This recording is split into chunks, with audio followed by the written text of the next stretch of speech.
आप चेक कीजिए बिफ़ोर और आफ्टर। आपके सामने एक रिपोर्ट्स मैं मेंशन कर रहा हूँ बिफ़ोर और आफ्टर। आप ये देखिए, माइल्ड से ठीक होने की जर्नी, ठीक है। पेशेंट को माइल्ड वेरिकोसील था, वो प्योरली क्योर्ड है, ठीक है।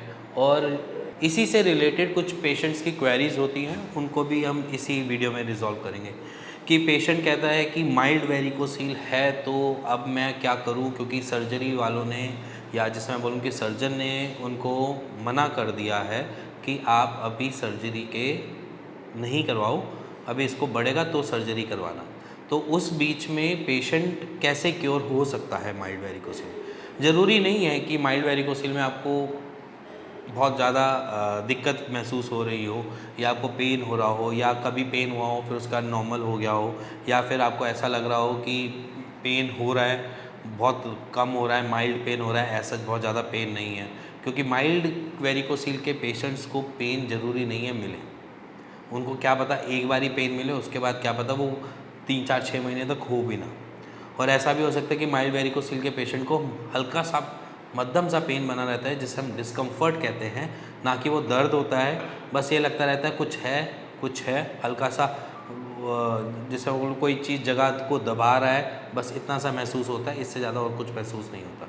ऐसे भी पेशेंट्स होते हैं जिनको माइल्ड वेरिकोसील में सिम्टम्स देखने को मिलते हैं। और कुछ पेशेंट्स ऐसे मिलते हैं जिनको कुछ मिलेगा ही नहीं, उनके बस सीमन एनालिसिस की रिपोर्ट में थोड़ी सी स्पर्म काउंट कम आए हो, उसके बाद फर्दर टेस्ट करवाने के बाद उनको पता चला कि उनको माइल्ड वेरिकोसील डिटेक्ट हुआ है।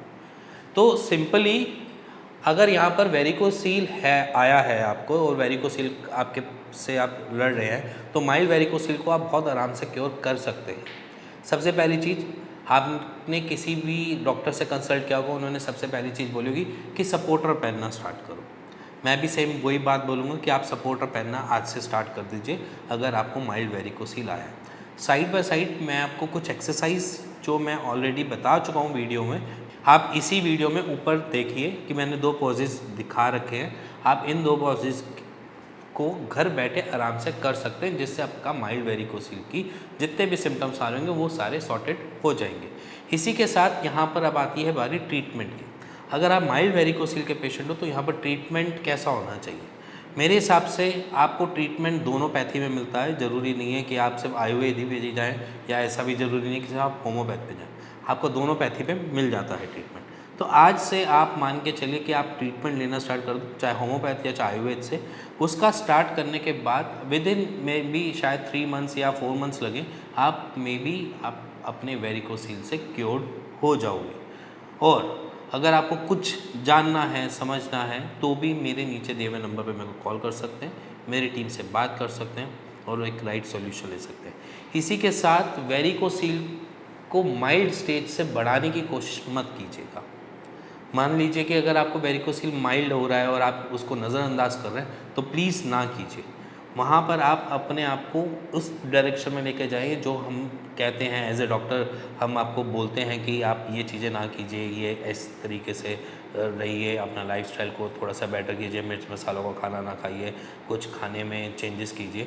उन सारी चीज़ें को आप थोड़ा सा फोकस लीजिए, क्योंकि माइल्ड वेरिकोसील है, जल्दी क्योर हो जाएगा। जब ग्रेडिंग में आएगा 1 या 2 या 3 ग्रेड पे, तो वहाँ पर क्योर होने के लिए ज़्यादा टाइम भी लग सकता है। ऐसा नहीं होता कि पेशेंट को सिर्फ 3 ही महीने लगते हैं, 4 ही महीने लगते हैं। पेशेंट 6 महीने में भी रिकवर होता है, पेशेंट 10 महीने में भी रिकवर होता है। बेसिकली वेरिकोसील आपका टाइम टेकिंग ट्रीटमेंट है। किसी भी पैथी में जाओ, किसी भी पैथी में टाइम टेकिंग ट्रीटमेंट है।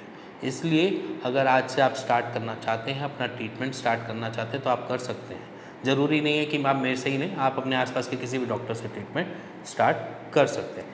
इसी के साथ मिलेंगे नेक्स्ट वीडियो में, तब तक के लिए नमस्कार।